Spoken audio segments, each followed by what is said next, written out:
I've always been interested in the church history of Desertegney from I was young, and from all the research that I have done during that time up to now, it's here at Dunree was the oldest church settlement that I have found in this part of West Inishowen.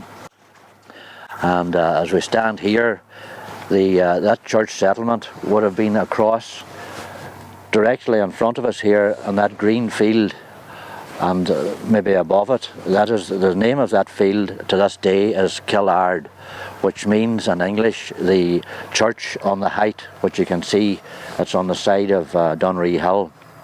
I believe that this church was mentioned in Archbishop Compton's reports written away back a couple of hundred years ago about the churches in the area. There wasn't even a church, he didn't mention a church in the Buncrana area at all, but he mentioned the Desertegney church, not by name, and he mentioned Fawn Murrah on the road to Derry. Killard would have been the church here, and in this field at the present time it has a national monument record number as a graveyard. So you had the church and the graveyard here on the side of this hill, and according to Archbishop Compton's report, it was founded by St. Columkill. So that you're going back to the 500s-600s at that time. And as far as I know, I was told by a local historian, amateur historian, a Mr. Hughie McGrory, Hughie the Greens we called him, and Hughie told me when he was alive, he's passed away now, that there was a church here on this hill. He's the first person who told me about the church, and he said that it had been destroyed or burnt to the ground by the Vikings way back around the 900s. So it was in existence for maybe 300 years, 400 years, and then when at the time of the Vikings here, There is associations, place names accorded to the Vikings here, especially the hill here, which is called Cregan Nagat and QA. Although he told me the name of the hill, he didn't know at the time that the Gat name referred to the Vikings, which I have since discovered that was one of the names of the tribes of the Vikings from southern Sweden who lived around the area of the Kattegat, the strait and the entrance to the Baltic Sea. So from that we understood, the local oral history is that once the church was burnt there by the Vikings, they then moved right inland to a more safe position to what we now call the Green Hill Church, which was built there around the same time as the one was burnt here, around the 900s. And that is would be the oldest settlement, Christian settlement here in this part of West Inishowen or Desertegney. Hughie McGrory would have been my reference about it, and he made me understand that here at the bottom of Dunree Hill, or Cregan Nagat, was a huddle of houses, or a clochan of houses that he called Bala Nagati, which might have been even a reference to the Vikings again. I'm not sure of that, or was it to the Fort Gate or something like that, but he told me. And then again, later on, there was during very, very severe storms here, the talk about the night of the big wind and stuff, the sand had been blown up into that small huddle of houses, the clochan, and the people, when they saw what was happening, they moved out and moved into other areas, maybe on the hillside or into Munya or whatever. They moved away from that area because of the destruction that the blowing sand was doing to their village. Well, Green Hill would have been established then. It would have been an early monastic settlement, and you can see that from what they call the southern wall of around the church there. And if you look at it from a bird's eye view of that wall, you can see that segment is actually part of a curving wall which the early Christian settlements would have had around them all. They all had a wall surrounding it, a type of oval shape or sub-rounded wall around the church settlement. So the church settlement would have been an oval shaped settlement with a small church in it, cells for the monks or priests or whatever, and a small chapel, and probably the graves of the priests or monks or whatever. This church is recorded in the De Anatis Hiberniae. There is a record of the rectory of Desertegney, and it says here the 17th of May 1419. The rectory of Desertegney, the rectory named above, being vacant by the resignation of Nemus O'Gubbon into the hands of the late Tomalinus McCloskey, Dean of Derry, and accepted by him in virtue of special power granted to him by John, late Archbishop of Armagh, the See of Derry being then vacant. This record here is mostly says that the rectory at Desertegney was made vacant by the resignation of this man O'Gubbon, and he left it in the hands of Tomalinus or Thomas McCloskey, Dean of Derry. But there had to be a new Heronach had to be elected for Desertegney then, because the other man had left it vacant. The Heronachs were the people, the caretakers of the church and the church lands, basically. It wasn't the actual priests who did the looking after of the church lands, because at that time the church lands, there would have been agriculture and to make money for the upkeep of the church, and that land would have been looked after by these Heronachs. And the Heronach was actually selected by the Pope in Rome, by Martin V, sent a mandate dated Florence, the 15th of June, to the Dean of Derry to tell him that the new Heronach for the church would be this man McGrory. There was oral history here that the McGrorys were Heronachs of the churches in Desertegney. So that might be the same McGrorys. That was the church of this area then, the Christian church of this area, up to the dissolution of the monasteries by King Henry VIII in the 1500s, in the 16th century. He closed down the churches that did not reform at the time, so the Catholic Christianity in this part of the world would have been driven out. Also, in the penal days, we had the mass rocks. The nearest one to here would be at the east side of Tonda, over at a place called Lagman, and that was the altar bank. It wasn't actually a mass rock, but it was a terrace bank where the priest stood up on the terraces and said the mass to the people hiding or kneeling below in the field. It was built very near to the standing stones, the dolmens on the side of the hill, so they were going to, when they'd lost their churches, they went to places that were sacred, maybe even to the prehistoric people, to the pagan people. The next mass rock would have been down in what they called Dennis Hegarty's garden in Ballyannon. When people came here to Hegarty's garden, they always thought, they would obviously think, this is the mass rock here, but it's not. This is actually a dolmen type of grave marker from way back in, say, the Bronze or Neolithic times. The mass rock itself, believe it or not, is here. And if you look closely at it, you can see these holes, these small round holes are dotted all over the rock. And you get, these are called ballon holes or cup marks. Sometimes you'll get these cup marks with rings around them. You'd see them on the Isle of Doe and places with the rings around them. Here they haven't, they just have the cup mark. And these cup marks were made in these very, very dark rocks, because the dark rocks, for some reason, to the pagan people, were looked upon as curing rocks, a rock that could cure different diseases.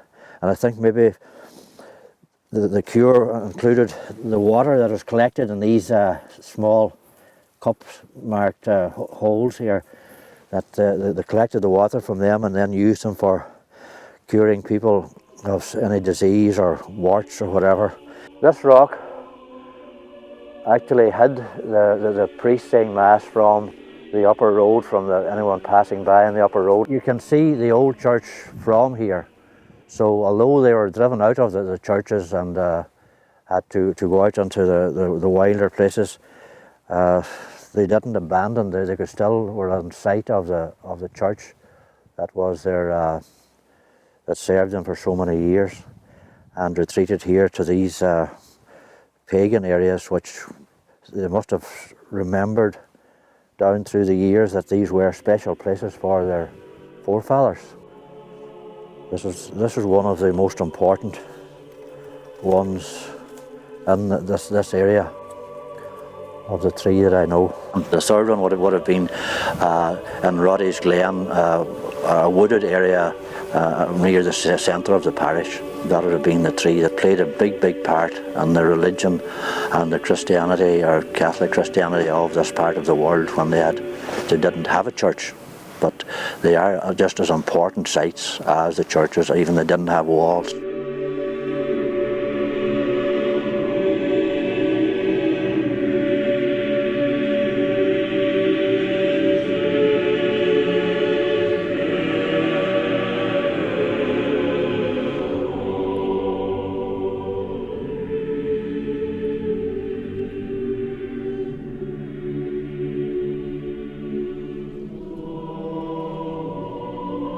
We're here today at another old church.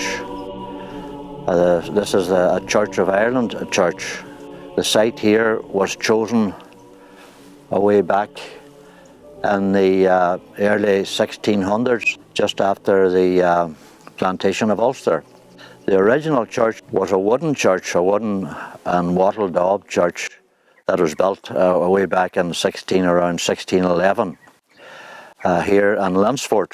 This site was chosen as the townland of Lansford was agreed that a small village similar to Malin or Culdaff would be built here according to the dictates of the plantation of Ulster by the landlord Chichester. There was to be a church here, a school, a mill, and other houses for the tenants, along with the big house there, Lansford Castle, just across the way. Unfortunately, there wasn't enough settlers or planters came in here for Chichester to form the village here at Lansford. So the church remained and the school remained here, the big house and the mill was there, and that was as far as the village progressed to. I haven't seen a name on the gate of the church or inside, but I have read somewhere, I've been told that the name of the church was St. Ignatius, was called after St. Ignatius, the St. Ignatius Church of Ireland church. That could be an anglification of the Desertegney, the patron saint, the Christian patron saint was here from an early Christian times. And the church could have been named Ignatius after that, but not, that is up for discussion. The original wooden church burnt down later in the 1600s, and a new church was built here, a stone church was built around 1687. That church continued on up until 1770, when this building here behind me was built around 1779, and that continued with the congregation here and the graveyard around it up until 1972. Inside the graveyard here, there's a few famous graves that people come to see. One of the graves is of Lieutenant Harry Salter, who was drowned on the battleship Saldanha in 1811 across the loch here, Loch Swilly, at Knockalla Head, and now even called behind it Saldanha Head.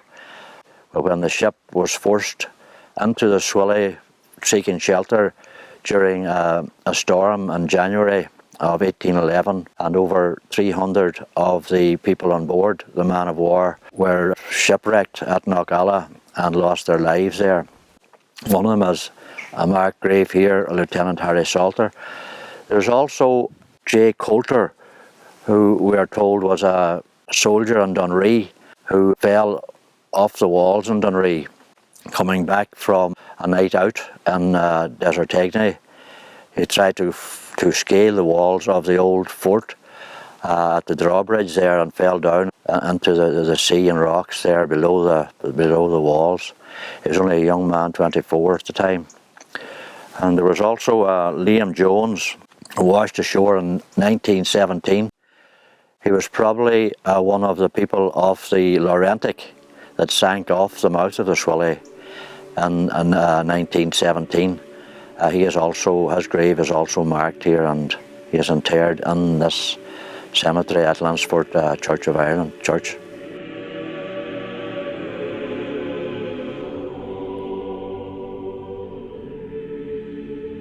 In 1829, Catholic emancipation was granted, so that the Catholics were allowed back into their church grounds again.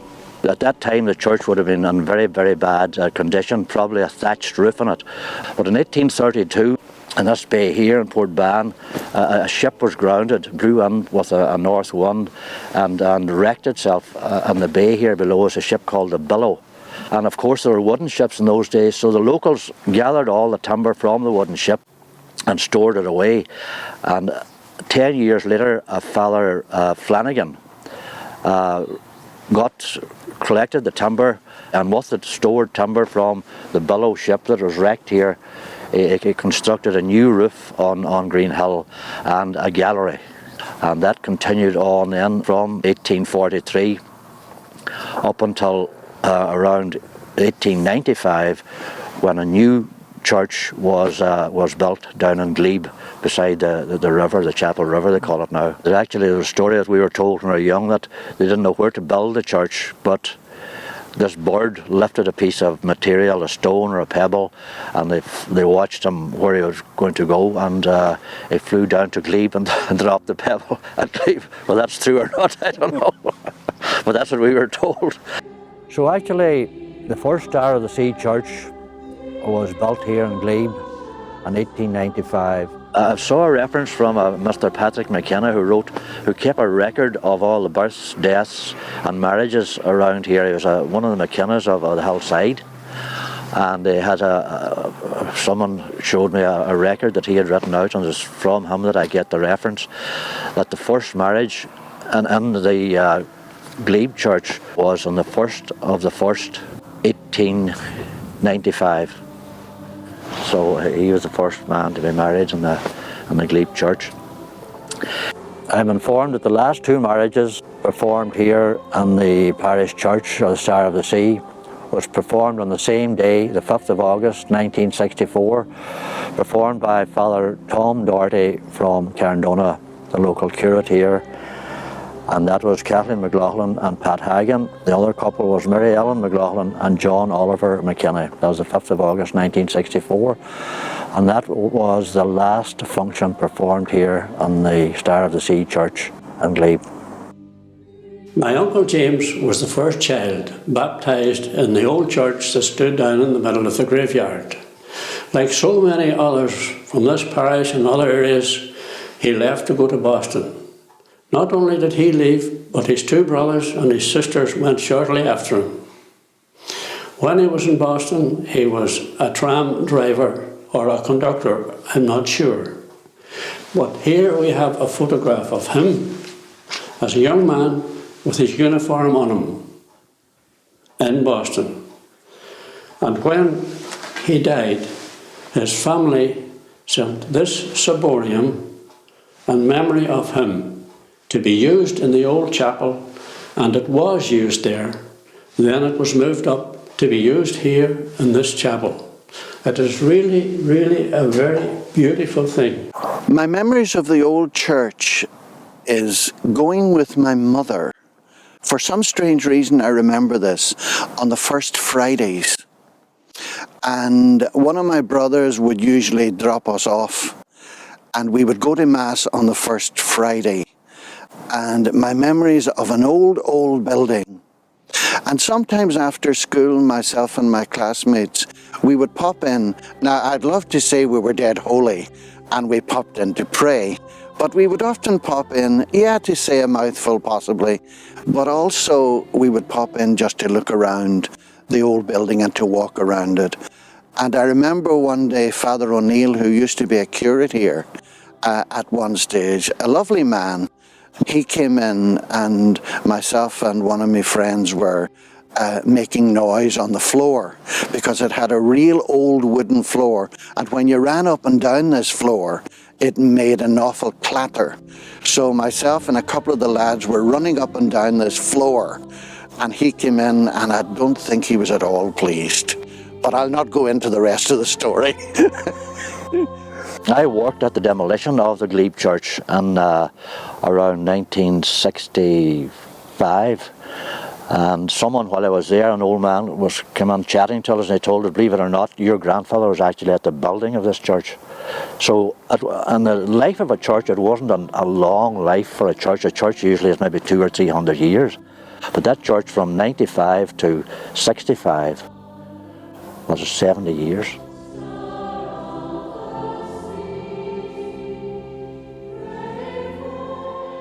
Another of the churches of Desertegney, it's in Dunree Fort.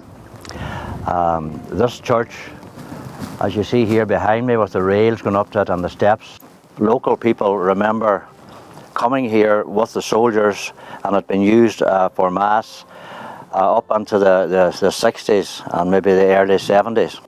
There is photographic evidence of Bishop Farn, Hugh Farn, being here on the 17th of March 1940. He was photographed just at the base of the bottom of these steps here, along with the commanding officers and some of the troops, and also some of the altar boys. The church was used by the military over the years from 1940 on up until I think it was around the late 70s, and after that it became redundant, and although it had inside it Stations of the Cross and beautiful altar and crosses and the seating, pews, everything, but it's all been taken out now, and the church is relatively empty. I remember it being here when I was young, around the 1950s, of coming over here and seeing people actually coming out those steps. There's a white cross up here at the top of it, and the people were here coming out talking to the priest way back in those days. Although at the time it was relevant to the military community that lived here, and some of them in married quarters, like ourselves, the Redmonds and the Doyles, the Quirks and Bretts. This was a very anglicised part of the country because of Fort Dunree. And it's very significant that when I go to other parts of Ireland, you'll see statues, etc., by the roadside. There's no statues here by roadsides or at crossroads. So it's possible that the colonial influence here was quite great, as distinct from other parts of the country. But then again, there's been a tremendous amount of priests from the Buncrana area. And indeed, a lot of priests whose parents are here, grandparents are from here, and who are ministering or have ministered elsewhere in the world. I'm talking to you today via Skype from the parish of Our Lady of Lourdes in Mickleover in Derby, which is in the Diocese of Nottingham. My family came originally from Dunree Fort, that's where we lived, and we lived on a house looking on to Loch Swilly. My parents, Jack and Mary, are now buried in the graveyard in Desertegney parish. I made my first Holy Communion there in the new church, and we also had the first communion breakfast in the girls' school. And I remember it was drilled into us that church was important and we should never, ever be late. I remember, of course, attending the Irish dancing classes in the dance hall, and the local boys' school was where I went to start my education, and Master Stafford was in charge there. There was a priest called Father O'Neill. He was a very popular priest, a very popular name in the house and also in the parish, as too was a priest called Father Tom Doherty. Father Tom made a huge impression on me. He was very kind and lovely in many ways, just lovely. I was just 7 years of age, and as you know, it's easy to make an impression, but he was a really nice guy. The little chapel in Dunree Fort was not far away from the squash court, and just not far from where we lived. And in that chapel, years before, obviously my parents were married there. And we had a picture on the wall in the house where Mum and Dad were married. The fort itself was a busy place with lots of soldiers coming and going, and we had some very nice neighbours. The Doyle family, they lived next door. The Redmond family, they lived in the lighthouse, and there was the Quirk family, and they lived in the barracks. And of course, there was the Phillips family who lived nearby also. Lots of other families around the area. I remember, of course, there was Ellen and Ned McGrory, Mary Ann, and Hughie and John. They had a small farm, and we often got milk and vegetables from them. I had a lovely Auntie Sarah. I don't know if you kind of remember her. She was in McGrory's pub, and we would often call and see her. She was famous for the tea leaves and reading the tea leaves. I'm not sure if I should say that. Jimmy and Sarah also lived there, and they lived together with her family. Just up the road from there was Joe and Kathleen Bradley, and I think they had a small farm, and they were important because they were my godparents. One of the altar boys here was Jim McGrory. He was a local publican out in Munya, but he was an altar boy here, and one of the photographs that I've seen. And it's a coincidence that Jim's uncle would have been Father McGrory. He was a chaplain to the British Army during the First World War in the trenches of France. And there's a famous chalice associated with him that has been given to one of his descendants. and it is there now to be seen. Father James McGrory was born in 1881 right here in Desertegney, and he went to school locally here. He then went to St Columb's College where he studied, and also he made quite a name for himself as a footballer, and the college gave him special dispensation to go off and play for Derry Celtic. So he remained there for a number of years and then was ordained in Rome in 1901. Then he was posted to Glasgow, where he served in a parish. In 1914, the First World War broke out, and Father James was moved enough to sign up to travel to the battlefields of the First World War, where he felt it was necessary that he was there to serve the men from the island of Ireland. He served in the Connacht Rangers, and he also kept a diary of his time in the trenches. To read the war diary is an incredible thing, to find that and to have these images of what he describes in the trenches is really fascinating to have as a relative of Father James. The opening line in the diary reads, "From the Shamrock dugout in the trenches where Ypres once was."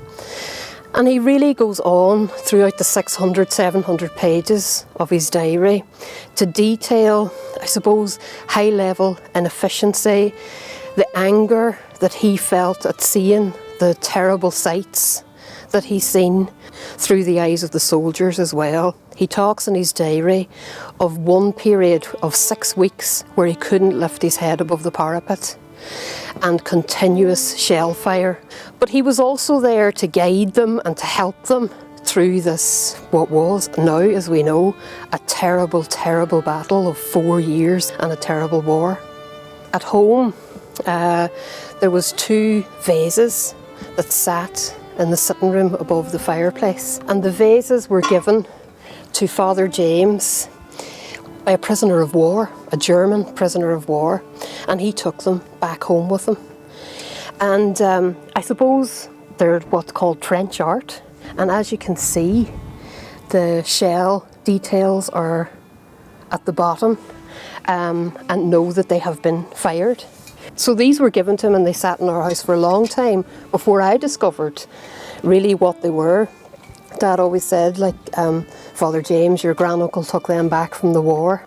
Then finding the diary, which is kept in its entirety in the Public Records Office in Belfast, and to see the written word and his handwriting, which was really important, and to go through page by page, it was a fascinating insight to a young chaplain and how, what he was feeling and how he was getting through the awful years of the First World War.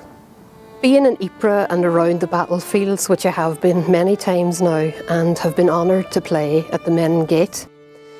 The Menin Gate is a ceremony that happens at the Menin Gate at 8 p.m. every single night. After playing there one evening, a woman rang my parents, and she was in Belfast, and there was a little news clip that went out, and she said, there is a priest who's not very well in America, and I know that he has the chalice that Father James McGrory used in the trenches during First World War, and I don't want anything to happen to it because I know the story of it. So the next time we heard from her, she said, unfortunately, the priest had died, but she had made arrangements to bring back the chalice to Belfast.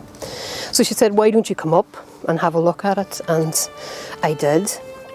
And the extraordinary thing about it was, when I went in, Rosemary lived on the Falls Road, and out of a dusty bag, she produced this beautiful, beautiful little chalice.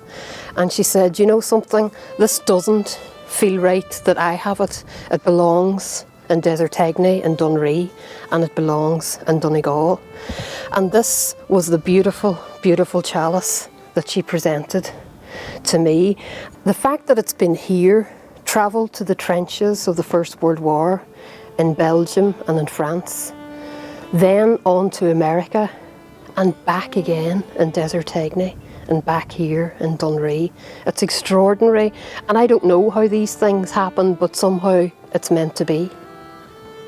During his time serving in the trenches in France, and in Belgium, and also Mesopotamia, where he was for a little while. Father James was wounded during the Battle of Passchendaele in 1917. He was shot, and the extraordinary thing of that as well is that the man to the left of him was immediately killed outright. The guy who was standing on his right later died from his wounds that evening, and Father James survived. He recuperated and he went back out to the trenches in the First World War, and he returned in June 1918. And he served in various parishes, in Coleraine, in Dunnamana.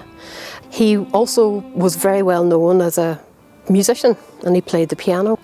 He went from church hall to church hall, putting on little shows as well for people. I was talking to a woman who remembers him when he came into a school in Dunnamana. She said, look, she doesn't really remember that much about him, except that he'd really sad eyes. And that was an extraordinary thing to say, but also, I suppose, very understandable.